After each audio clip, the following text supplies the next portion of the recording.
Espace TV, les grandes gueules, le top des GG. Jacques, on l'a appris évidemment ce week-end, Cellou Dalein, convoqué donc à la CRIEF, l'accusé n'aurait pas reçu de convocation, mon cher. Oui, c'est ce que nous apprenons, puisque c'est depuis la semaine dernière que la convocation a été émise. Non, mais qu'il soit là ou pas, il y a des mécanismes qu'il faut activer pour lui remettre la convocation. On peut le déposer à la maison, alors. On peut le déposer à la maison, on peut lui envoyer par code postal, c'est possible. On peut... il y a tous les moyens possibles pour lui adresser cela. Bon, j'ai bien pu comprendre que je crois la justice a évité l'UFDG, sinon c'était la chose la plus facile. C'est pas politique, pour Jacques. éviter donc qu'il y ait, n'est-ce pas, confusion des genres, ils ont choisi, je ne sais pas quel moyen pour déposer, n'est-ce pas, cette convocation. Nous l'avons entendu comme ça, et les avocats, puisqu'il a des avocats traditionnels qui l'accompagnent dans son combat politique, même quand il y a des victimes qui, disons, il y a des manifestations et que l'UFDG a un dossier à porter devant les juridictions, il y a des avocats connus qui défendent souvent Cellou Dalein Diallo. Donc c'est Maître Salifou Béabogui, Maître Alseni Aïdissata Diallo, Maître Timbi, je crois Maître Paul Yomba souvent, qu'on voit aussi sur certains dossiers. Mais pour ces dossiers-ci, on dit aucun avocat n'a pour l'instant été constitué. L'information que j'ai et qui a été confirmée par le concerné lui-même, Maître Salifou Béabogui, a effectivement reçu la convocation, mais disant qu'il n'avait pas été constitué pour cela, donc on n'aurait pas accepté, n'est-ce pas, de prendre la convocation. Aujourd'hui, donc, on se pose des questions. Finalement, est-ce que la CRIEF va reprendre la démarche et puis l'envoyer à qui de droit, ou alors on en reste là à partir du moment où un des avocats traditionnels a été signifié, puisqu'il y a aussi une autre possibilité. Si aucun avocat n'est constitué, la CRIEF a la possibilité de commettre un avocat d'office à qui on remettrait, n'est-ce pas, la convocation pour pouvoir... Oui, si celui n'a pas une question de moyens, s'il n'a pas la volonté de se trouver un avocat, la CRIEF peut lui trouver un avocat. Mais je crois qu'on n'en est pas là. La CRIEF ne peut lui attribuer un avocat commis d'office qu'effectivement l'un des critères c'est s'il n'a pas les moyens. Il y a la question des moyens, il y a aussi la question du refus, par exemple, de se porter. Mais là où moi je trouve qu'il y a une confusion, et effectivement, c'est peut-être que les avocats ne sont pas constitués dans ce dossier, mais ces avocats traditionnels, je crois, se sont exprimés sur l'affaire, sur la convocation. Donc, je ne peux pas comprendre comment ces avocats traditionnels peuvent donner leur avis sur la convocation de Cellou. En tant qu'avocat. Ils ne l'ont pas fait en tant qu'avocat, Roby. Ils l'ont fait en tant que... C'est ce que je dis, il y a une confusion. Il y a une confusion. Ils ont donné leur avis. Ils ont même jugé la nature de la convocation. Ils ont dit que c'était une volonté du CNRD d'éliminer politiquement leurs clients. Enfin, leurs clients, pas peut-être dans ce dossier-là, mais tout le monde sait que ce sont les avocats. Donc la CRIEF peut-être a estimé que ces avocats-là peuvent recevoir la convocation. S'ils disent qu'ils ne peuvent pas le recevoir, c'est simple, on dépose à la maison. Bien. Ça vous inspire quoi tout ça, mon cher Ahmed? Moi, j'ai été l'un des premiers ici à alerter lorsque j'ai vu que la CRIEF convoquait bizarrement, et j'ai dit que nous n'accepterions pas, en tous les cas nous Guinéens, que on convoque les gens pour les éliminer politiquement. Cela étant, cette excuse devient un peu trop facile. Je vous rappelle quand même que sont en prison actuellement Monsieur Fofana, Monsieur Damantan Camara, Monsieur Diané, Monsieur etc., Dio Oye. Et ils ont tous répondu, même si effectivement ils étaient interdits de sortir de territoire, ils ont quand même tous répondu à la justice de leur pays. Donc je ne comprendrais pas que Monsieur Cellou Dalein Diallo, qui a toujours dit qu'il était respectueux de la loi de son pays, de la justice de son pays, je ne comprendrais pas que lui ou quiconque, il ne s'agit pas uniquement de lui, que lui ou quiconque ne réponde pas en tous les cas à une convocation. Parce que j'estime que lorsqu'on est un homme politique de ces envergures-là, il y a effectivement les lauriers de l'État, le beau côté, des parades, des voitures, des avantages que l'État et donc le peuple de Guinée t'accordent, mais il y a aussi le revers de la médaille, c'est que lorsque tu es convoqué devant un tribunal, quel que soit ce qu'on en pense, et j'ai été le premier ici à parfois pointer du doigt les manquements de la CRIEF, mais quel que soit ce qu'on peut penser de la CRIEF, j'ai toujours dit que c'était une juridiction salutaire pour le pays. Et effectivement, nos cadres qui ont toujours, depuis 40 ans, gouverné sans rendre de compte, c'est ça le plus important, sans jamais avoir de compte à rendre là où les autres pays le font, nos cadres aujourd'hui, parce que le monde change, parce que le monde devient planétaire, parce que la justice et les mentalités changent, parce que la Guinée évolue, ont à rendre des comptes. Alors, encore une fois, nous souhaitons, c'est mon souhait parce que je suis un républicain convaincu, c'est mon souhait que cela se fasse dans le respect des droits, je l'ai toujours dit, et je me battrai jusqu'au bout pour que je dénoncerai quiconque dans ce pays coupable ou je ne sais pas quoi, qui sera emprisonné ou convoqué et que ses droits ne soient pas respectés, je me battrai. Mais lorsqu'on a gouverné, lorsqu'on a été ministre, premier ministre, puis on a quand même on a été nommé à plusieurs postes de ce pays depuis une trentaine d'années, il est complètement normal et c'est même souhaitable, c'est sain pour la démocratie que Cellou, que Kassori, que Damantan répondent lorsque l'on leur reproche. J'ai vu cette sortie de Lansana Kouyaté hier, mon cher ami. Oui, j'ai vu la sortie de Lansana Kouyaté. Je voudrais... J'adore Lansana Kouyaté dans ses dernières sorties. Vraiment, il a dit des choses justes, à mes yeux, qui étaient d'une intelligence rare dans notre pays, avec un à-propos, et il s'est mis au-dessus de la mêlée, et il a dit des choses que j'approuve. Là, je ne suis pas tout à fait d'accord avec cette sortie, parce que je trouve que lorsqu'on a... encore une fois, c'est contre-productif. C'est contre-productif d'une part, et puis c'est surtout... Pour moi, j'ai une haute idée de la fonction publique. J'ai une haute idée lorsqu'on est appelé à servir l'État. C'est quelque chose pour moi qui est très important. Qu'est-ce qui gêne finalement? T'as l'impression qu'il jubile? Allez. Oui, c'est va droit au but. Oui, voilà, cette impression. Est-ce qu'il a écouté Lansana Kouyaté? Non, attendez. Mais je donne mon avis. Voilà, allez-y. Excuse-moi. Et je te dis, j'adore Lansana Kouyaté. Non, j'ai juste envie de savoir si tu l'as très bien écouté. Oui. En général, quand j'avance quelque chose, c'est que... Non, attendez. Il a répondu tout simplement à la question. Attendez, mais tu es en train de tourner autour comme si c'était quelque chose de grave qu'il avait dit. Je l'ai pas dit. Il a rien dit. Il dit, je ne me reproche rien. L'interprète de mon cervelet. Non, ça je vais pas le faire. Merci beaucoup. Laisse-moi réfléchir. Non, je gagnerai pas en temps. Je vais prendre tout mon temps. Bon, bref, tu sais, je rentre de Turquie. Je vais prendre mon temps. Donc, je continue. Non, mais il va pas me perturber. Vas-y. Donc, je disais que le commentaire... Il fallait pas l'envoyer avec toi. Le commentaire. Vas-y, Ahmed, s'il te plaît. Ils sont jaloux. Mais quelle bande de jalouses. Franchement, on était bien dans tous les deux. On les voyait pas, allez, en fait. Tu vois, ils ont réussi à... Non, c'est vrai, t'as raison. Bon, allez, je continue. Donc, cette sortie de Lansana Kouyaté, je l'ai trouvée inappropriée. Voilà. Ça, c'est mon point de vue. C'était pas du tout opportune. C'était pas opportun. Il est trop précieux à mes yeux pour son pays, trop intelligent pour s'abaisser à ce genre de commentaires. C'est mon point de vue. Il faut qu'Ahmed arrête un peu. Je pense que de tous les acteurs politiques de ce pays... C'est son opinion, faut respecter. Non, mais tu sais, ils savent pas ce que ça veut dire démocratie. Ils ont été élevés au biberon de la dictature. Ils savent pas ce que ça veut dire respecter l'opinion des autres. À un moment donné, il faut que tu arrêtes. Oui, bien sûr. Il y a de la dictature. Et tu vas me faire arrêter. Il y a de la dictature positive. T'as du boulot. De la dictature. Ce que je veux te dire. Je pense que de tous les politiciens de ce pays, Lansana Kouyaté a toujours été un avant-gardiste dans ce qu'il dit. Je pense que toutes les prédictions qu'il a fait se sont avérées vraies.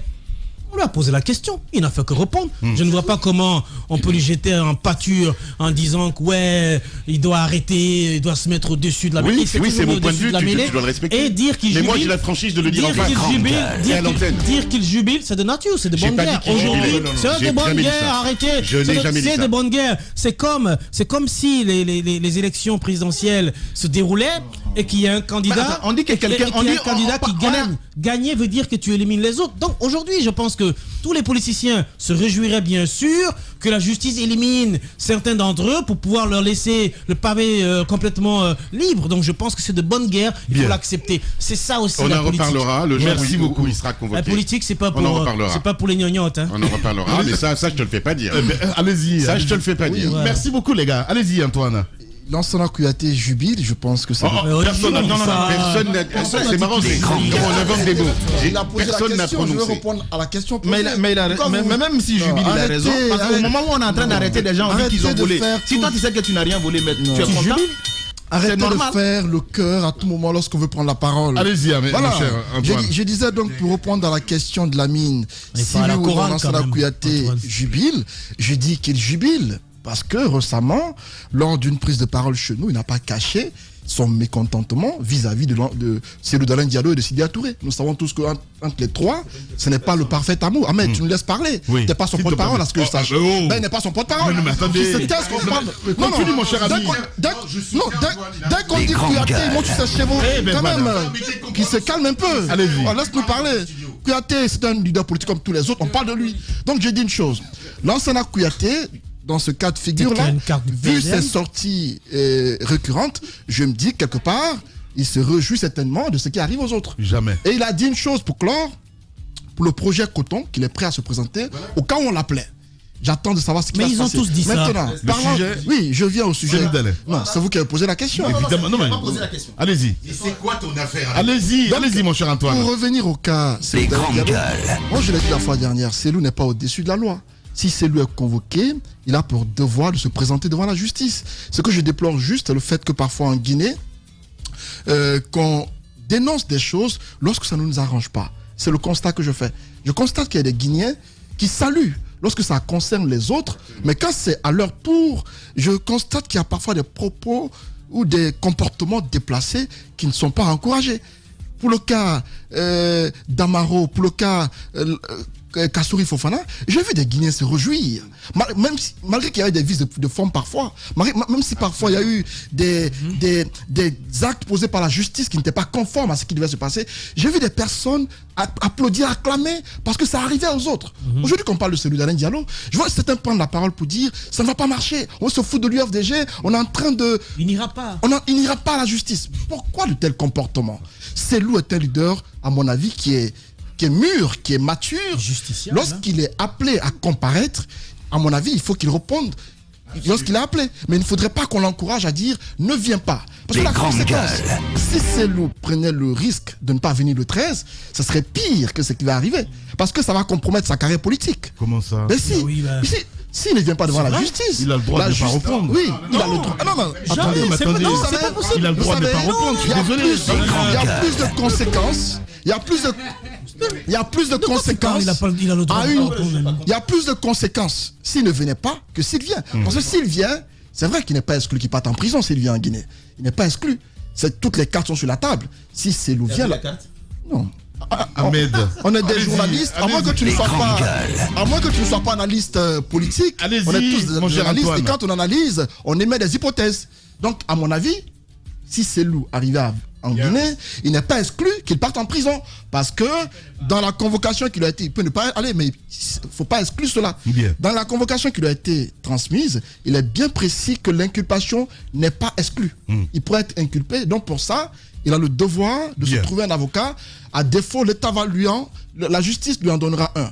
Et pour clore, au niveau de la convocation, il est écrit noir sur blanc au pied de la page que s'il ne venait pas à cette convocation, un mandat d'amener. Non, pas d'amener. Un mandat Les grandes gueules. Non, c'est pas ce qui a été dit. Un mandat de comparution lui sera transmis afin qu'il se présente. Et donc, la justice a vraiment mis tous les éléments dans la convocation afin de le contraindre à se présenter. Le constat que je fais, c'est qu'il y a des personnes, et Cellou ne devrait pas écouter ces gens-là. On est en train de l'induire en erreur. Des militants parfois extrémistes qui ont tendance à dire ne viens pas, tu n'as pas le droit de venir, c'est un acharnement contre toi. Pour moi, il est leader politique qui aspire à devenir président. Il faut qu'il prenne de la hauteur par moment. Lorsque vous êtes convoqué en tant que citoyen, si vous voulez diriger un pays un jour et qu'on vous prenne pour exemple, faites en sorte de vous soumettre aux rigueurs de la loi.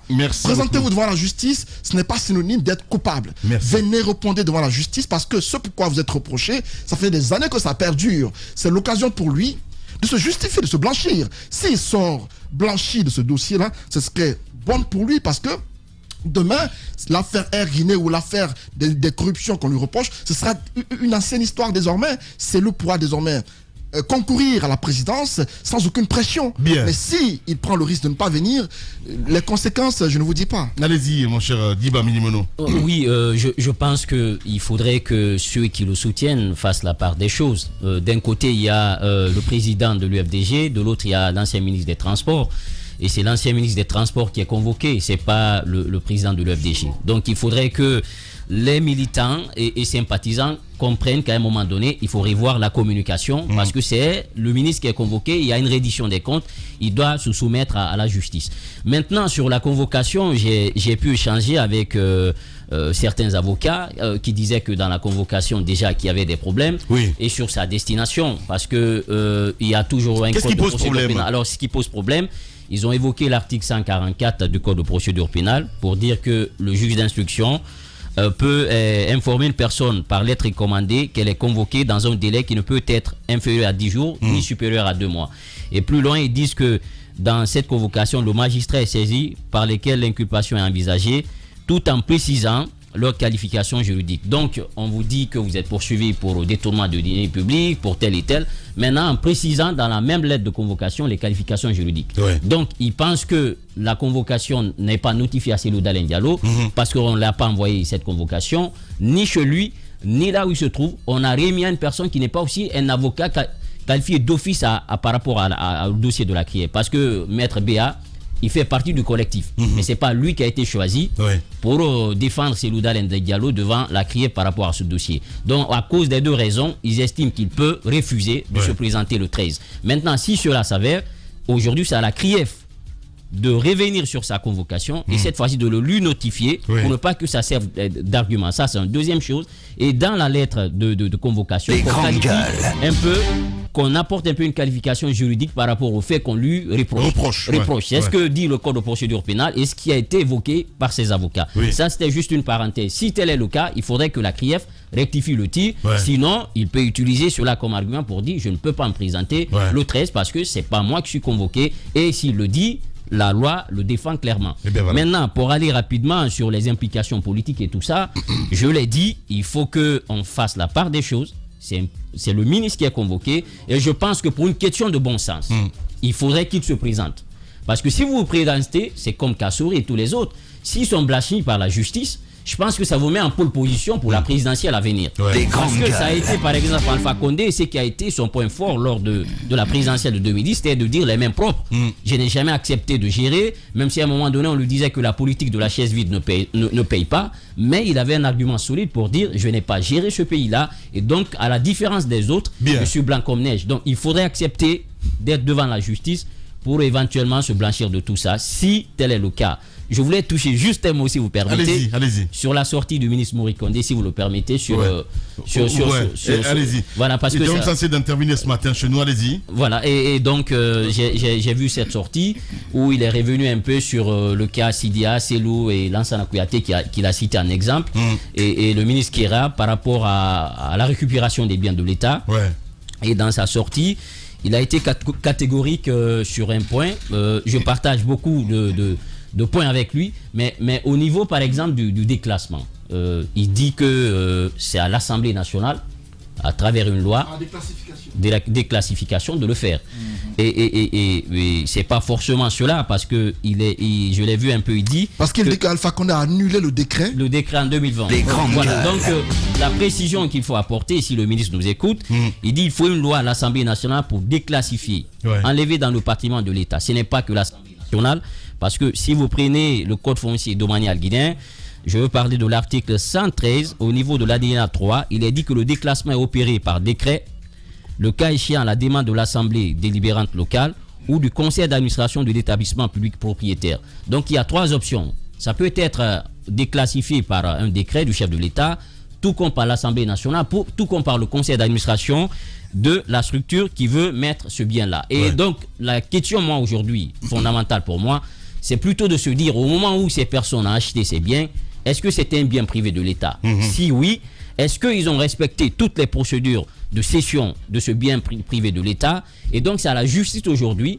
Et puisque nous avons la conservation foncière qui existe, toutes ces pièces-là que Selou Sida ont brandi pour dire, nous avons acheté en fonction de la valeur vénale de la chose, nous avons le titre foncier, nous avons le décret de vente. S'ils ont tout cela, il faut que les structures étatiques qui sont restés devant la justice, que chacun prenne la parole pour qu'on soit édifié une fois encore sur cette question. C'était juste cette précision que je voulais apporter pour dire qu'il y a toujours 3 options. On peut déclassifier par le décret, tout comme par l'Assemblée, tout comme par le Conseil d'administration. Et il faut que Mori Condé brandisse le décret d'Alpha Condé, qui annule celui de Lansana Conté, parce que c'est une révélation qu'il nous fait. Les grandes gueules.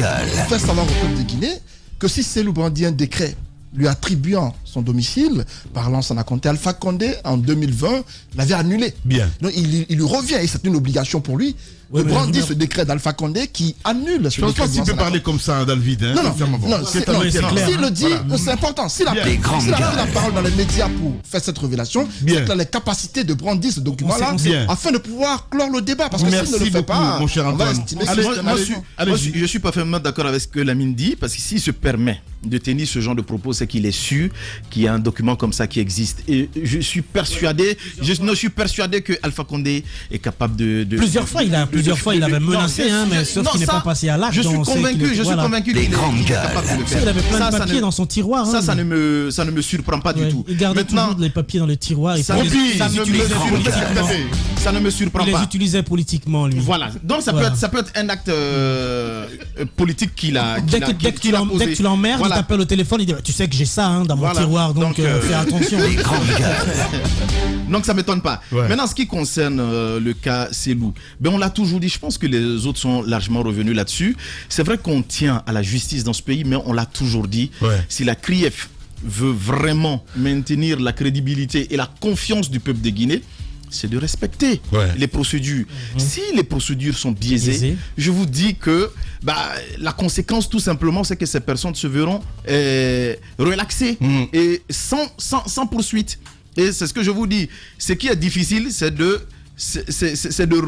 déclencher une telle procédure encore. Alors, pour ne pas en arriver là, je pense qu'il faut respecter. Si les conditions n'ont pas été respectées dans cette convocation de Selou Dalein Diallo, respectez. C'est pas une honte, ça peut arriver. On ne peut pas prendre une convocation d'une personne et on va remettre à quelqu'un dans la rue. C'est ça que je peux dire. Cet avocat, c'est vrai qu'il n'est pas dans la rue, mais sur ce cas-ci, il n'a pas été désigné. Donc j'estime que c'est quelqu'un qu'on a vu dans la rue et on lui a donné un document. Comme tu connais Selou, tu lui donnes ça, tu dis qu'on l'a convoqué. Non, mais c'est comme ça que maintenant, si j'ai pas reçu le document, j'ai dit clairement que j'ai pas reçu.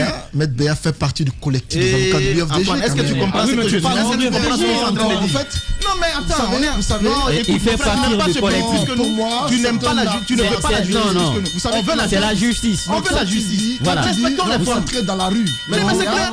Tous les Guinéens le connaissent. Oui, non, pas quand même dans la rue. Il fait partie. Est-ce qu'il m'a écouté? Non, il dit que c'est pas l'avocat qui a été retenu d'office pour ce dossier. Donc j'estime que c'est quelqu'un qu'on a rencontré et on dit il connaît Selou, donc on lui donne la convocation, on dit va remettre à Selou. Mon frère, laisse tomber, laisse allez-y Ahmed. Donc je dis tout simplement, oui, c'est un avocat, mais on peut rencontrer un avocat dans la rue et lui remettre aussi. Donc j'estime que c'est cela. Sinon, il a une résidence, on pouvait aller remettre à sa résidence là-bas. Et j'insiste là-dessus. Je dis bien, tu n'aimes pas ce pays plus que nous. Et ceux qui sont en train de faire tout cela, on aime ce pays autant que ces gens-là. Et nous voulons justice. Ce pays a été pillé pendant longtemps et nous l'avons dénoncé. Si aujourd'hui, il y a des procédures qui sont mises en place pour que ce qui a été volé à la République revienne dans les caisses de la République, qui peut ne pas applaudir cela? Mais on veut applaudir. Mais dans les règles de l'art, c'est ce que je dis. Si ce n'est pas respecté, ça veut dire qu'on ne pourra jamais récupérer ce qu'on a perdu. Donc évitons l'effet de masse, d'émotion, tout ça, pour agir souvent. Si ce n'est pas respecté et que Selou dit que ce n'est pas respecté, aujourd'hui, là, il suffit juste de faire un tirage dans votre ordinateur. Et vous allez déposer chez lui à la maison. C'est aussi simple que ça. Et maintenant, attendons de voir si Selou va répondre ou pas. Moi, je n'ai pas de conseil à donner à Selou. Lui dire de répondre ou de ne pas répondre, ça ne me revient pas du tout. j'ai dit tout simplement que tout le monde est justiciable. Bien. Mais s'il se sent en sécurité, parce que c'est cela, parce qu'ils ont parlé de la question, c'est s'il se sent en sécurité de pouvoir se présenter, mais tant mieux. S'il ne se sent pas en sécurité, mais c'est pas à moi de lui donner des idées, il est libre. Merci beaucoup, mon cher Ahmed Kamara. Allez-y, Madame Yoro nous a rejoint. Bonjour, Madame, et bienvenue. Bien. Voilà. Ahmed, c'est bien de pousser un peu. Voilà. Merci. Vous avez suivi cette actualité aussi, évidemment, Cellou Dalein, convoqué donc à la CRIEF. L'accusé n'aurait pas reçu de convocation. Justement, nous, dans ce studio, c'est vrai qu'on n'est pas des témoins de ce qui s'est passé effectivement, mais si c'est le cas, je pense que c'est aussi simple que ça. Ouais. Si ce n'est pas le cas, faisons en sorte que la personne qui est convoquée puisse recevoir le document. C'est aussi, moi je me rappelle, vous vous rappelez mon procès, on m'a pas déposé la convocation à domicile, mais ici, ça peut être au lieu de travail, ça peut être à la maison. Ouais. C'est une chose tellement simple. Je pense que ça ne devrait pas entraver la procédure, ça ne devrait pas faire en sorte que les choses soient biaisées. De l'autre côté, moi, ce que je voudrais dire, il faudrait qu'on sache ce qu'on veut dans ce pays. Ouais. À un moment donné, quand le CNRD est arrivé et qu'on a commencé à dire que ceux qui ont détourné les deniers publics seront poursuivis, les gens ont applaudi. Mais il ne faudrait pas qu'on applaudisse un camp et qu'on s'effarouche quand un autre camp est touché. Ouais. Surtout, moi, je pense qu'une personnalité de la République de Guinée telle que Cellou, quand elle est convoquée, la meilleure des choses, il aspire à diriger la Guinée. Exact. La meilleure des choses, à sa place, tu réponds. C'est vrai qu'il y a toujours des craintes. Nous savons que quelquefois, on se pose effectivement des questions dans cette procédure. Est-ce que la CRIEF ira jusqu'au bout? Parce qu'on a vécu un bout d'une telle situation de temps du CNDD, mais on n'a pas été jusqu'au bout. Ouais. Les gens ont été convoqués, mais c'était pratiquement que du théâtre. Oui. On n'a pas vécu le bout du tunnel.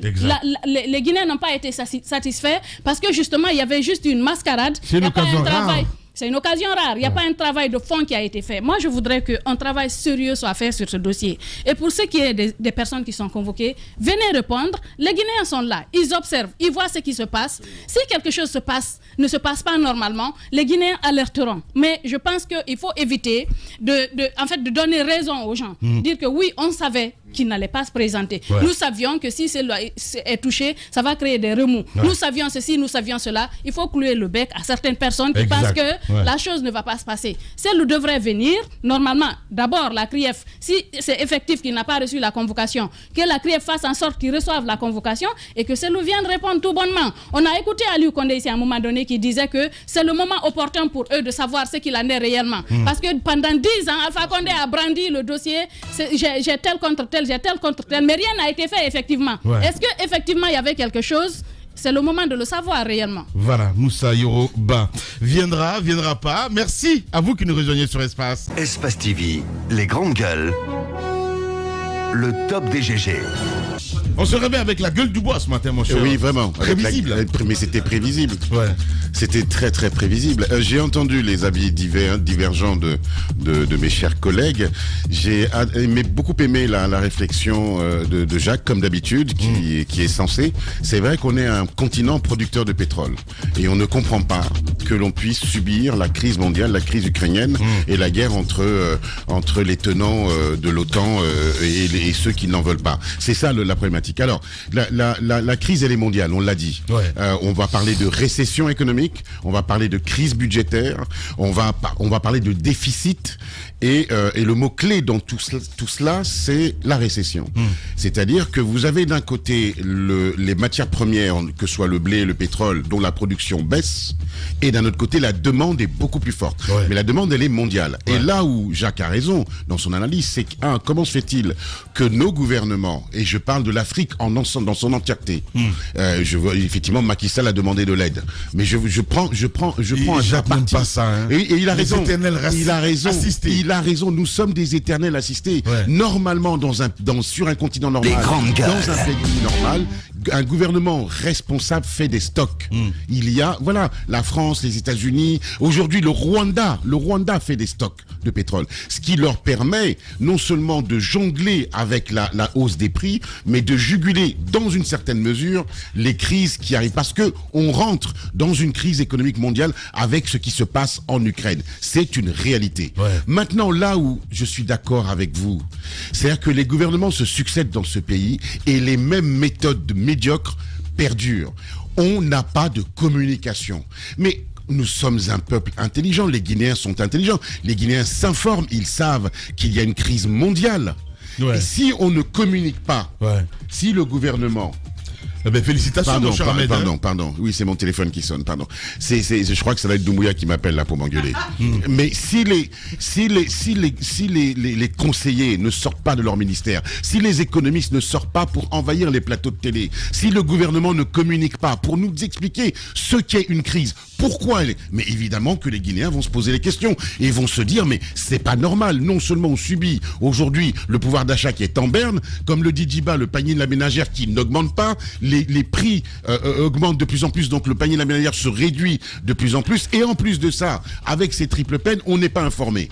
Donc voilà, c'est ça le problème, le nœud, encore une fois, quand ce gouvernement, ou quand les gouvernements, ou nos hommes politiques en général, auront compris que communiquer avec le peuple est essentiel pour faire passer des messages, ils auront tout compris. Voilà, écoutez, ce qu'on pouvait dire, on n'arrive pas à joindre le ministre Ousmane Gawal Diallo qui était censé intervenir ce matin. Malheureusement, on va essayer de remettre ça évidemment pour la rédaction politique de Radio Espace Guinée. On a tout essayé. Donc on parle d'éducation, le temps pour nous de joindre Guillaume Awing. J'espère que lui, en tout cas, ça va passer parce que ils sont pas sous terre quand même. Ah oui, mais Guillaume qui doit être ce matin à Sigiri. Ouais. On voit très bien comment ils essayent un peu de s'organiser pour l'organisation. Les grandes gueules. On est revenu largement sur la réglementation, mais également cette prestation de serment dans les directions communales et préfectorales de l'éducation. Ce qu'il veut bien faire, c'est d'imprimer une nouvelle marque aux examens, sauf que c'est du déjà entendu. À chaque fois qu'un ministre est nommé, il concentre tous ses efforts dans l'organisation des examens. Et c'est vrai qu'il annonce des réformes, sauf qu'à l'arrivée, on voit toujours que, soit il y a eu des fraudes, ou il y a eu un échec qui ne contente pas les Guinéens, où finalement il y a des fraudes qui ont été constatées mais qui n'ont pas été sanctionnées. Ce fut le cas avec Kaokare, le cas également avec Banobari, Mori Sangaré. Mori Sangaré, heureusement, lui, parlait pas beaucoup. Maintenant, Banobari également avait promis des changements majeurs. On a toujours assisté à la même réalité. Aujourd'hui donc, on va voir ce que cela pourrait donner sur l'ensemble du territoire national, puisque les examens démarrent lundi prochain avec le certificat d'études primaires. Le certificat d'études élémentaires, comme ça on appelle maintenant. Donc on va voir bien entendu ce que cela pourra donner sur le terrain avec les prestations de serment. On va essayer de joindre évidemment le ministre Guillaume qui va intervenir dans un instant. Parlant de ces sur prestations, les réseaux sociaux entre autres, mon cher ami. Parlant de ces prestations de serment, excusez-moi, mais j'ai l'impression ça devient un peu de la pagaille. Mais pas la pagaille, du populisme. Est-ce qu'on a besoin de cela? Parce que j'en ai pas besoin. Il y a un moment, je pense, soit on se fait confiance, soit on se fait pas confiance. En fait, sincèrement. Prêter serment. Mais si, je suis désolé. Parce que prêter serment, souvent, c'est comme si. Ça signifie que vous n'êtes pas digne de confiance. C'est ça. Ça veut tout dire. Ça veut dire ce que ça veut dire. Ouais, parce que vous allez à un examen. Les grandes gueules. Et il y a eu de jeunes premières mesures qui ont été prises. Mais il y a d'autres enseignants quand même qui ont refusé d'ailleurs de se prêter à ceux. Oui, parce qu'on a pris d'abord on a pris en otage d'abord. Tant mieux. Oui, on a pris en otage des inspecteurs pour un mois. On a mis dans un endroit à Conakry où on a dit, c'est un prix. Les grandes gueules. Ils ont été séquestrés à Conakry où on a dit restez là pendant un mois sans téléphone ni internet. On dit vous restez là pendant un mois pour choisir les sujets pour les examens. Ça c'est une première mesure qui a été prise. Après on nous sort des arrêtés du département disant que désormais tout candidat qui proteste contre les notes qu'il a eues, il pourra revendiquer, on va lui soumettre ses notes afin qu'il puisse voir les partis avec lesquels il n'est pas d'accord. Tout ça, ça a été compris.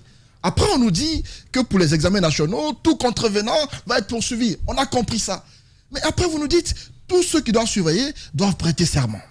C'est bien, ils vont prêter serment. Mais qu'est-ce que la prestation de serment a comme impact. impact ou encore a comme pression sur un enseignant. Les grandes gueules. S'il a envie de permettre à ce qu'un enfant copie, va copier. Mais bien il y a sûr. des prestations de serment même des présidents ici qui n'ont pas été respectées. Évidemment. Il y a aucune garantie avec ça. Ouais. Quelqu'un peut prêter serment. Il le sait en âme et conscience. Il prête serment sur la Bible ou le Coran.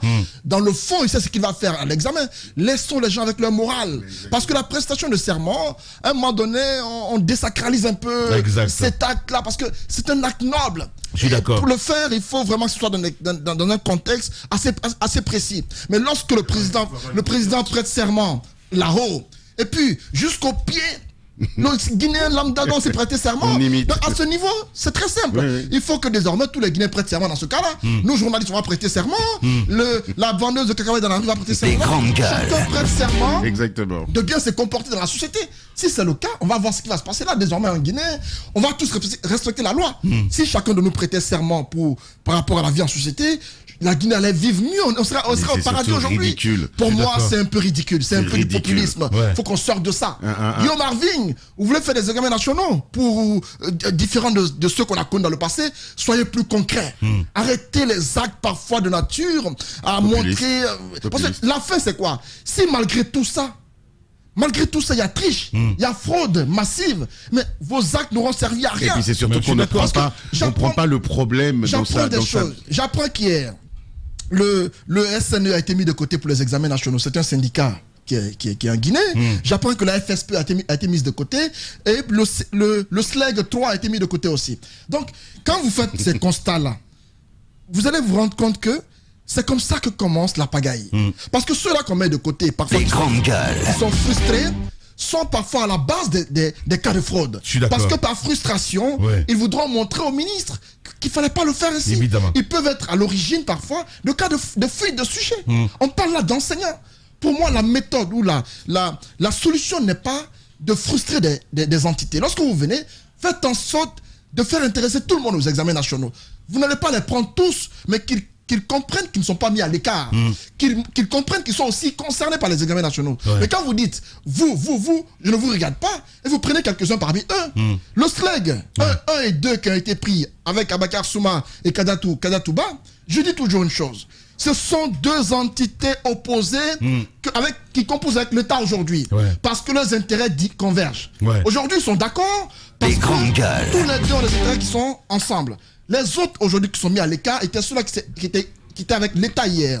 Pour moi, ce n'est pas la solution. Bien. La solution n'est pas d'écarter une entité, mais de faire avec tout le monde. Ouais. Sinon, on peut assister à des conséquences liées à ce type d'acte parce que les frustrés peuvent être à l'origine des cas de fraude qu'on ne souhaite pas du tout. Bien. Et donc, Guillaume Arving, Ouais. on Pas apprécie... que lui d'ailleurs, hein, pas que lui d'ailleurs. Non, parce je que parle de- je comprends très bien, mon cher Antoine, je suis parfaitement d'accord On avec toi parce apprécie. que, en fait, il y a des choses incroyables qui se passent avec ce gouvernement, mais des ministres, mais je pense qu'à un moment donné, ils se disent, Non, mais il va non, falloir faire un remaniement. on est en train de planer en fait. Il va Tu vois ce que falloir, veux dire je te le dis. J'ai vu un truc du côté de Cancan, le ministre de la Justice qui dit, ouais, qui va poursuivre, je sais pas qui a fait. Ah oui, non, mais ça, c'est mais c'est à dormir debout. Non, mais il y a ça, un c'est une moment- bonne chose. Non, mais attendez. Non, Lamine. Mon cher Antoine, Là, mon non, cher Ahmed. là, Non, Lamine. il y a un moment. Là, par contre, tu vas dans le mur. Non, je ne veux pas dans le mur. Ah, si. Je pense qu'il y a un moment, il faut coordonner les choses. C'est Oui, très important. mais là, Voilà. tu vas dans le mur. Non, Sur pas du cet tout. exemple-là, je Les t'explique. grandes gueules. Deux réflexions. D'abord, la réflexion par rapport à Antoine et ensuite la tienne. Première réflexion, le problème de notre pays et le problème de nos ministres ou de nos cadres, c'est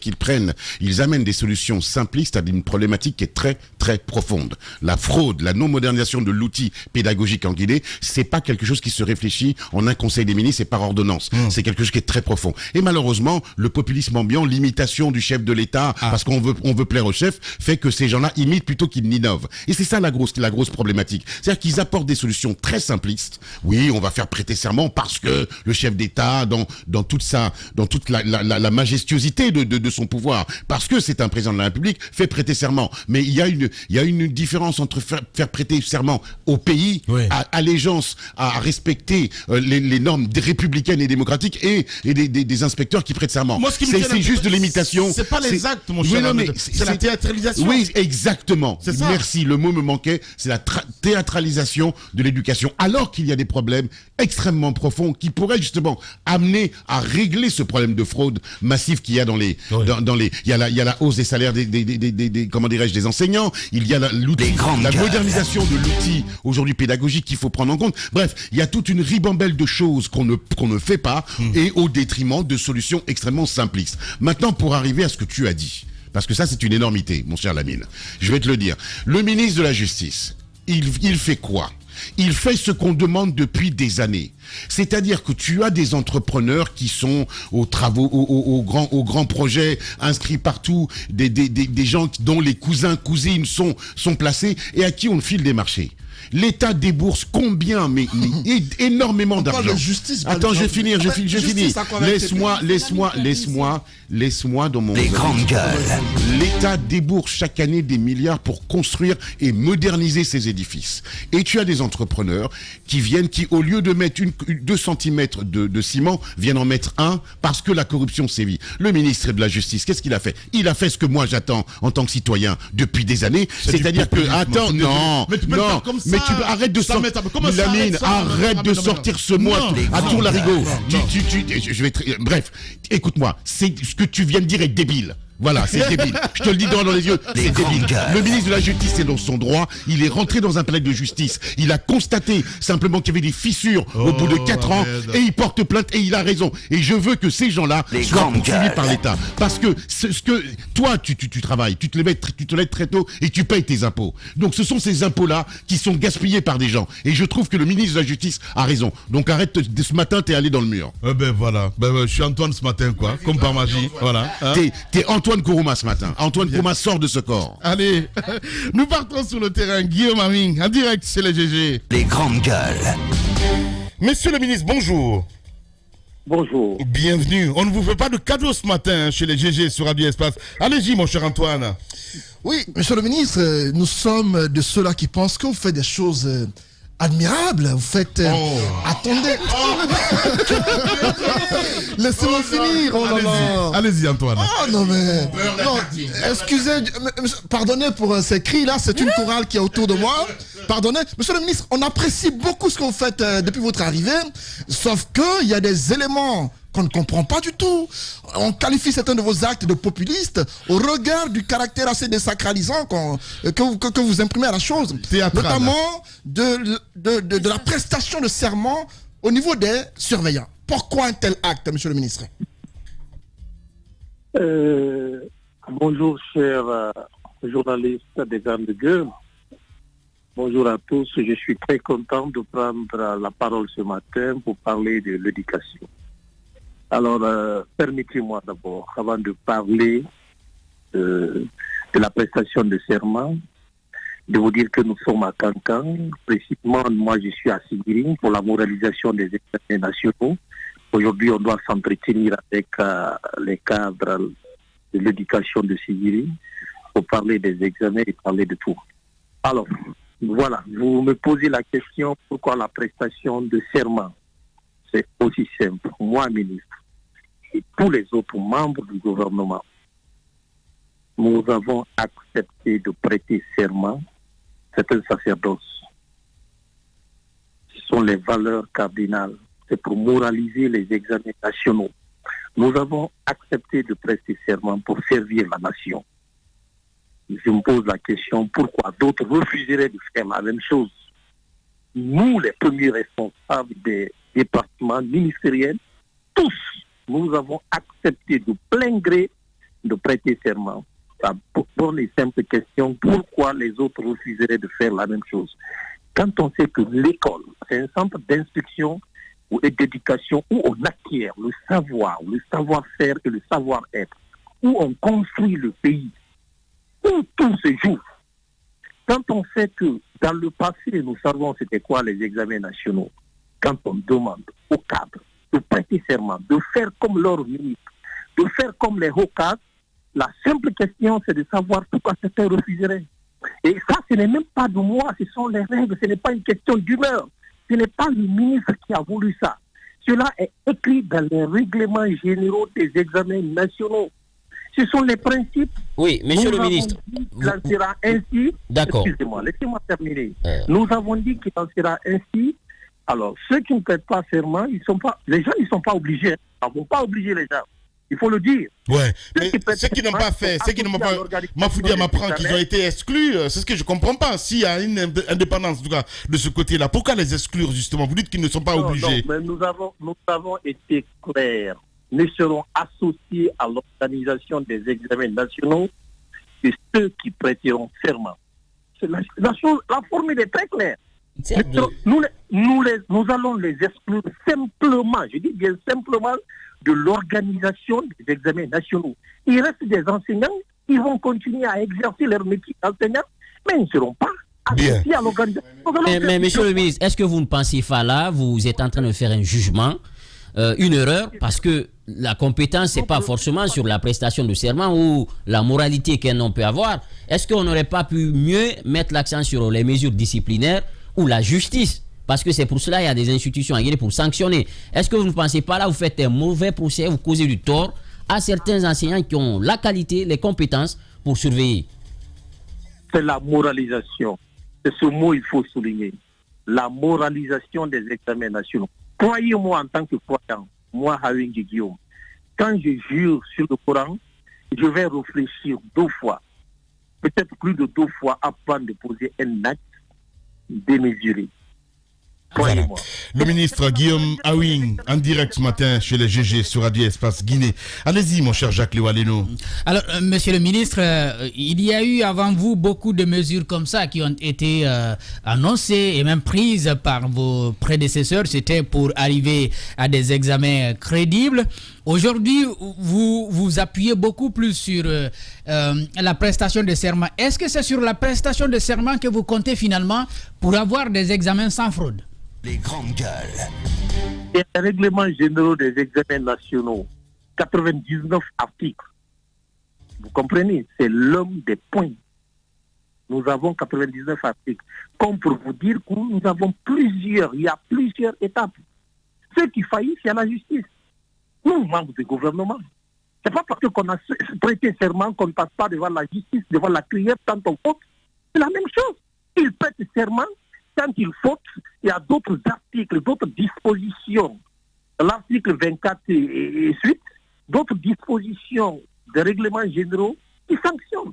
Donc, je vous dis encore, je reprends, ce n'est pas une question d'humeur. Ce n'est pas le ministre qui veut ainsi. Ce sont les règlements généraux acceptés par le commun des enseignants, par le cabinet du ministère, acceptés par tous. C'est ce que nous appliquons. Bien. Donc... C'est nullement les humeurs du ministre. Voilà, une question de morale. Allez-y, mon cher. Monsieur le ministre, vous nous faites du romantisme ce matin. C'est très bien, vous nous parlez de la moralisation de la vie publique, de sacerdoce. Je l'entends, mais moi, je qualifierais cette mesure, contrairement à Antoine, de mesure simpliste.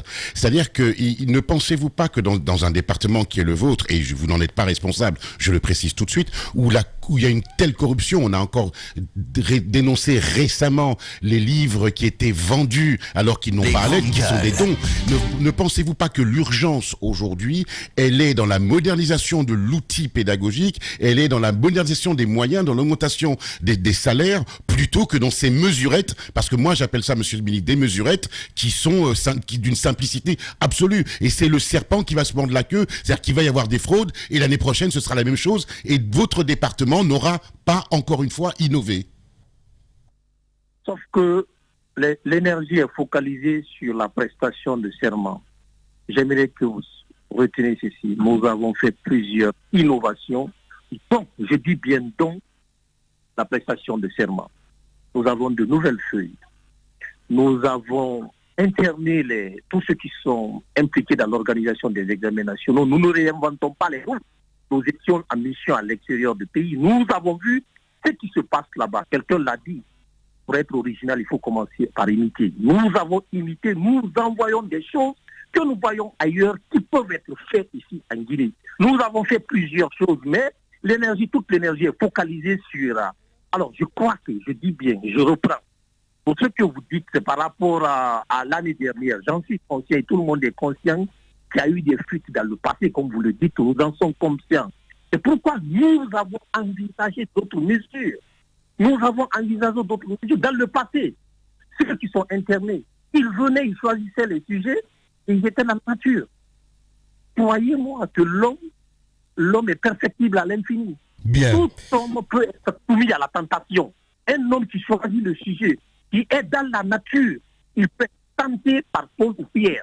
Voilà pourquoi nous avons décidé, comme les autres pays, d'interner tous ceux qui sont associés au choix des sujets. Donc, croyez-moi que cette année, nous ne vous disons pas, le risque zéro n'existe pas. Nous allons nous battre autant que faire se peut pour ne pas qu'il y ait eu fuite de sujets. Voilà, Guillaume Aming, en direct. Allez-y, Mafoudia Bangoura. Alors, on a l'habitude de voir les ministres qui mettent l'accent sur les examens, et c'est la question de Jacques. Moi, je veux bien revenir dessus, parce qu'on va éviter les fraudes, mais après, la question, c'est quoi le niveau de l'apprenant aujourd'hui en Guinée? On vous a vu faire visiter plusieurs localités, mais au finish, on vous a pas entendu sur des débats de fond, comme le contenu, ce qu'on enseigne, le nombre de classes, le nombre de personnes par classe, ces détails qui déterminent un peu le niveau de l'apprentissage. Et puis sur les examens, on est habitué, on entend les ministres avec les mesures et autres. Dites-nous, c'est quoi est-ce que vous avez pour rehausser le niveau aujourd'hui au niveau de l'enseignement primaire? Une bonne question, je réponds sans embâche. Quand nous sommes venus aux affaires, le président de la transition nous a appelés pour nous dire ceci. Allez-y partout à travers la Guinée, comme ce que nous faisons aujourd'hui. Cherchez à comprendre le problème, la problématique. Proposez-nous des solutions. Dites-nous ce qui se passe. La Guinée ne se limite pas ici seulement à Conakry. Et tous, vous avez vu, nous avons fait le tour du pays. Nous avons fait les coins et les recoins. Nous avons vu les enfants à même le sol. Les problèmes sont réels, ils sont là, ils sont exacts. On ne peut pas le nier. Il y a un manque criard d'enseignants.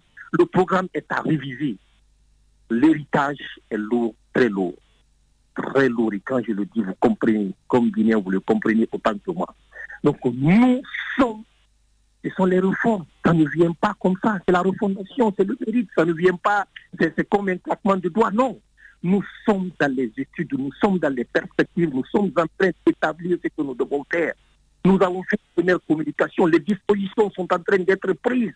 Nous sommes en pourparlers, en discussion, nous sommes dans la profondeur, la synergie, le trio, le triangle des ministères, le ministère de l'Éducation, de l'Enseignement supérieur, le ministère de l'Enseignement préuniversitaire, le ministère de l'Enseignement technique. Nous sommes en train de réfléchir. Les conseillers, les techniciens, nous sommes en train de faire un travail de fond pour proposer quelque chose aux Guinéens et pour mettre les bases. Parce que croyez-moi que c'est une tradition. Nous ne nous disons pas que nous pouvons résoudre tous les problèmes. Non. Nous allons essayer de poser les fondamentaux, de poser la base parce que l'administration, c'est une continuité. Voilà. Voilà. Allez-y, mon cher Ahmed Kamara. Monsieur le ministre, vous l'avez signalé, l'héritage est lourd, mais si on se focalise toujours sur les examens, c'est vrai qu'on parle beaucoup, les mesures, c'est au niveau des élèves concernant la fraude. Mais vous le savez, monsieur le ministre, la fraude, c'est l'œuvre de gros bonnets, propriétaires d'écoles privées, ici, que vous savez. Quelles sont les mesures prises à ce niveau? Vous le savez, nous le savons. D'accord, vous savez, dans le combat, il ne faut pas tout annoncer. Sinon, l'ennemi devient très intelligent. Quand j'entends l'ennemi, je mets le mot ennemi entre guillemets. Quand vous déclarez toutes les stratégies, nous allons faire ça, les gens deviennent intelligents dans la fausseté. Ils deviennent plus intelligents que vous et vont faire des choses. Donc, Inch'Allah, je dis bien Inch'Allah, vous allez voir, toutes les mesures sont en train d'être prises. J'étais de la boîte. Je suis enseignant. Depuis quand j'étais élève, je vous dis, j'enseignais. Et aujourd'hui, je suis à cette position.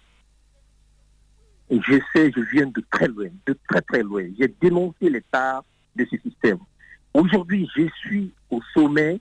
Je suis le premier enseignant guinéen. Je vais me battre autant que faire se peut. Je vais me confier à Dieu. Je vais me battre, je le dis, autant que faire se peut pour ne pas reprendre les mêmes erreurs. Et vous parlez des examens. Nous ne sommes pas focalisés seulement sur les examens. Nous sommes conscients que les passages sont automatiques dans les classes intermédiaires. Comme le dit quelqu'un, la force d'un baobab réside dans ses racines. Les classes intermédiaires, les petites classes, nous sommes conscients que si nous ratons la base, on va tout rater. Bien. Donc, toutes ces perspectives, toutes ces analyses, toutes ces études que nous sommes en train de faire, c'est dans ce sens. Comment nous battre pour ne pas que les passages soient automatiques? C'est une réalité. J'étais directeur général d'une école privée d'institution. Je sais comment les passages se passent dans les écoles privées. Je sais comment les choses se passent. C'est pourquoi je dis nous ne pouvons pas déclarer tout ici pour rendre les gens intelligents dans la politique. Nous gardons nos mesures et Inch'Allah, au moment venu, vous allez voir. Voilà. Guillaume, cette question d'un journaliste, nous voulons savoir auprès du ministère la suite du scandale du vol des manuels scolaires de la DCE de Matoto. Mamadou Bouléré Diallo qui pose la question. C'est une très bonne question, je réponds aisément et très aisément. Quand je suis venu aux affaires, comme je vous le disais, l'héritage est lourd. Nous étions en conseil du cabinet. On m'a fait comprendre et compris que les manuels scolaires, les livres qui sont avec les DCE ne sont pas distribués dans les écoles. Ces manuels se trouvaient dans les magasins. Sur place, j'ai dit, c'était un lundi. J'ai dit, le mercredi prochain, je suis dans toutes les DCE. Quand je vois un seul livre avec les DCE, c'est fini. J'ai pris cette mesure et aussitôt le lendemain, le même jour d'ailleurs, le lundi, les gens ont commencé à distribuer les livres dans toutes les écoles. Vous pouvez aller demander aux écoles privées, vont vous dire. Tous ceux qui n'ont jamais eu les livres depuis qu'ils ont été écoles privées, parce que c'est pour tout le monde, les publics comme les privés. Ils ont donné les livres à tout le monde, public comme privé. Les gens se demandaient même, mais c'est quoi ça? Après, c'est ainsi, dans les enquêtes, nous nous sommes rendus compte. Quand j'ai tapé du point sur ça, nous nous sommes rendus compte qu'à Matoto, il y a quelque chose. D'enquête en enquête, vous avez vu ce que cela a donné. Mais les enquêtes continuent. Les enquêtes continuent. Nous sommes en train de prendre les dispositions. Les enquêtes continuent. Et cela ne va pas rester comme ça. C'est une fraude généralisée. C'est un fait généralisé partout. Donc il n'y a pas que Matoto en fait. À partir du cas de Matoto, pousser les enquêtes et tous ceux qui sont impliqués vont répondre. Voilà. Allez-y, mon cher Ahmed. Alors, on a cette question de notre confrère Fasseli Konaté de Nzérékoré, alors qui demande comment est-ce que les enseignants et surveillants animistes et païens vont prêter serment, puisque la Guinée, ce n'est pas que l'islam et le christianisme, et il veut aussi savoir qu'est-ce qu'il en est pour les filles voilées. Ok, c'est une très bonne. Pour ce qui est des chrétiens de la Bible, les musulmans, les païens vont jurer sur l'africanité va jurer sur l'ancêtre. C'est tout. Mais voilà, tous les cas ça s'entrecoupe un petit peu, monsieur le ministre. On n'a pas compris. Je ne sais pas si vous avez le kit main libre, mais ça s'entrecoupe. On n'a pas entendu ce que vous avez dit en ce qui concerne. Les cas qu'on a reprendre. Les chrétiens vont jurer sur les musulmans sur le Coran, les païens sur la nature, l'africanité, le Dieu des Africains existe, ils vont jurer sur nos ancêtres. Mais pour le moment, je reprends ici, nous n'avons pas encore la compétence. Il y a tous les deux bords. Ou on est chrétien, ou on est musulman. Bien. Très intelligent, ce Guillaume, c'est incroyable. Oui, monsieur le ministre, deux questions rapidement. Voilà, les filles voilées, qu'est-ce qui va se passer, puisque ça fait un tollé quand même. Et comment ça va se passer, c'est la première question. Deuxième question, c'est sur le budget de ces examens. Et à combien s'élève le budget consacré à ces examens, puisque d'aucuns commencent même à parler d'une opacité autour de la gestion de ces fonds. Vous savez, il y a des choses très prudentes. Je vais être clair avec vous.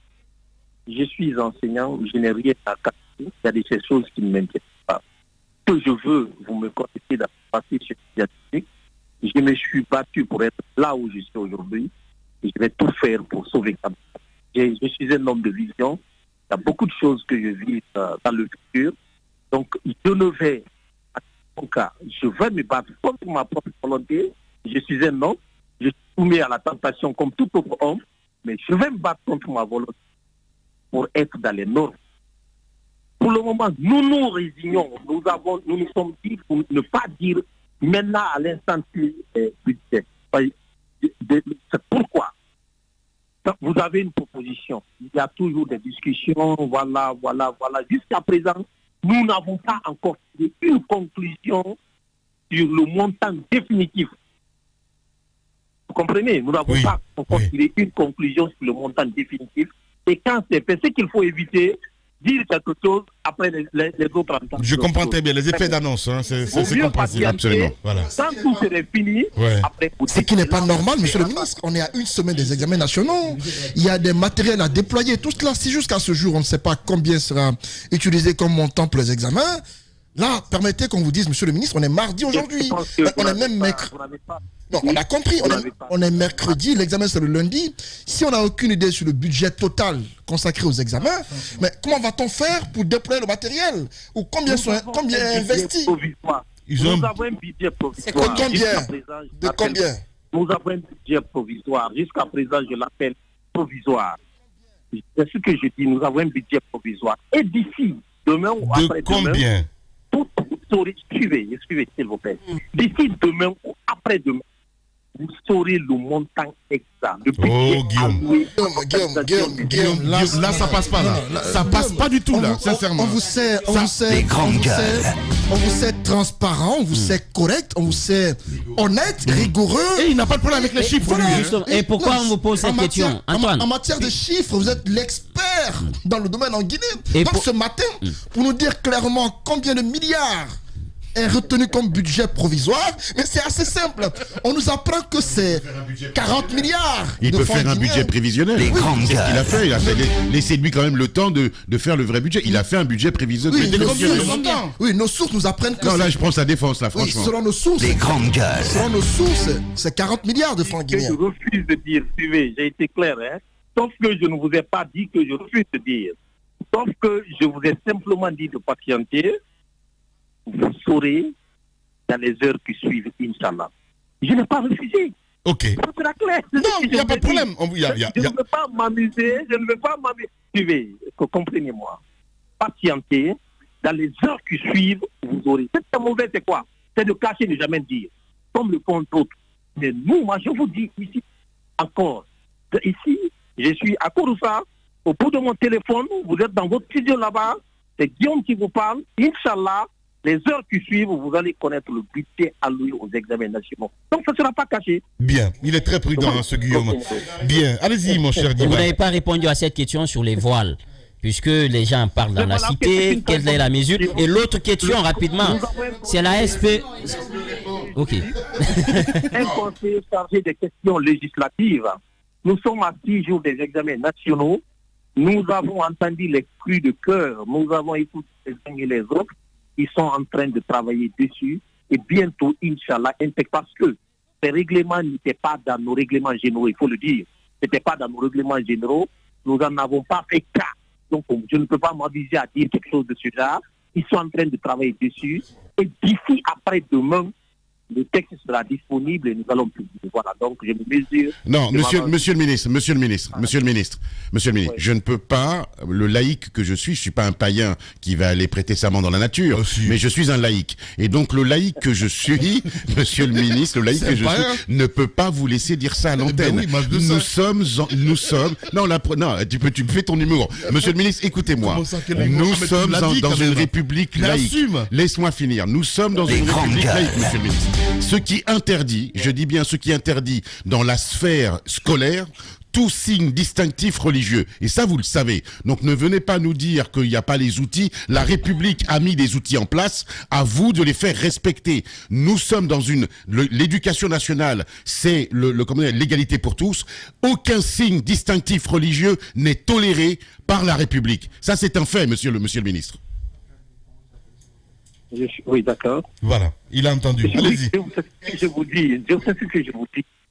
J'ai un conseiller chargé des questions législatives. J'ai un conseiller juridique. Ce que vous avez dit, les idées vont se recouper. Je ne vous ai pas dit qu'ils vont l'autoriser ou qu'ils ne vont pas l'autoriser. Ils ont la voix la plus portée pour dire quelque chose, pour écrire quelque chose. Donc, patientez simplement. Et vous allez voir ce qui va découler. Bien. Guillaume Awing, ce matin, chez les GG sur Radio Espace Guinée. Alors, monsieur le ministre... Oui, allez, Mohamed Mara qui posait la question. Et effectivement, monsieur le ministre, il disait que Jésus interdit de jurer sur la Bible. Et en tant que musulman, je vous dis également que dans l'islam, on ne jure pas sur le Coran. On ne jure que par Dieu. Alors, clairement, quelle est la valeur de ce que vous êtes en train de faire aujourd'hui, puisque, à mon avis, on risque de créer, de créer des gens qui sont en train de se maudire. Ouais, comme et ça peut être dangereux pour le futur. Ahmed. Écoutez, c'est un sacerdoce. L'école est sacrée, la formation est sacrée. Quelqu'un l'a dit que pour détruire une république, il faut simplement détruire l'éducation. Nous accordons du crédit à l'éducation. Nous savons c'est quoi l'éducation. Je le dis dans l'une de mes citations. Je préfère un chaos économique qu'une formation bâclée. Le chaos économique qui se rectifie dans le temps. Mais une formation bâclée, c'est toujours fait à vie. Voilà, c'est comme ça que je fonctionne, c'est comme ça que ça fonctionne dans ma tête, et c'est comme ça que les règlements intérieurs disent.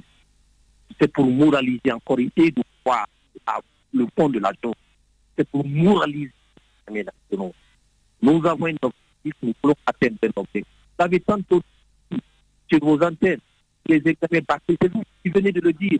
Il y a eu, nous avons eu cela. Moi, je ne me suis pas aventuré sur ça.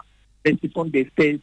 Je me rappelle encore, j'étais dans vos locaux la dernière. Quand vous m'avez donné la parole, j'ai dit que si j'étais ministre, j'allais revenir sur les examens de l'année dernière. Moi, je ne pointais pas un ministre. Je sais que c'est un système. Quand il y a ce sujet, un ministre ne fait jamais vu d'un sujet. Il se bat comme tout pour qu'il y ait des examens critiques. Mais des choses arrivent, c'est pas la volonté du ministre. C'est ce que j'ai dit, je n'attaque pas une personne. Moi, j'attaque le système. Vous me connaissez, j'ai toujours combattu, j'ai toujours défendu l'excellence. Je me suis toujours battu pour valoriser le mérite. Donc aujourd'hui, à la tête est-ce que cela signifie qu'au cas où on ne le souhaite pas, qu'il y avait des cas de fraude généralisée, est-ce que, à vous entendre, est-ce que cela veut dire qu'au cas où il y avait des cas de fraude généralisée tels qu'on l'a vu l'an passé, Guillaume Arvin que vous êtes allait revenir sur les examens nationaux? Ça, c'est une très bonne question. C'est un conseil de cas. Quand je parlais en tant que Guillaume Arvin. Cette fois-ci, je suis Guillaume en tant que ministre. J'ai un cabinet. Quand il y a fraude, je réunis tout le monde. Nous essayons de voir le fond de fond. Qu'est-ce qui s'est passé? Qu'est-ce que les textes disent? Qu'est-ce que nous devons faire? S'il ressort clairement là-bas qu'on doit reprendre l'examen, je le vois que M. le président de la transition, le connaissant sa rigueur, sachant que le mérite est l'une des valeurs cardinales pour le président de la République, je vais le voir, je vais soumettre en conseil au Premier ministre, soumettre au président de la République. En tout cas, je vais définir la position du cabinet par rapport à l'appui du sujet, au cas où il y aura un sujet. Bien. Voilà, donc, merci beaucoup en tout cas, mon cher Guillaume. Voilà, au retour de Conakry, on vous attend de pied ferme dans ce studio. Merci beaucoup en tout cas d'avoir accepté notre invitation ce matin. Merci beaucoup. Merci. C'est à moi de vous remercier. Que Dieu vous bénisse. Bien. Allez, bye bye. Espace TV, les grandes gueules, le top des GG.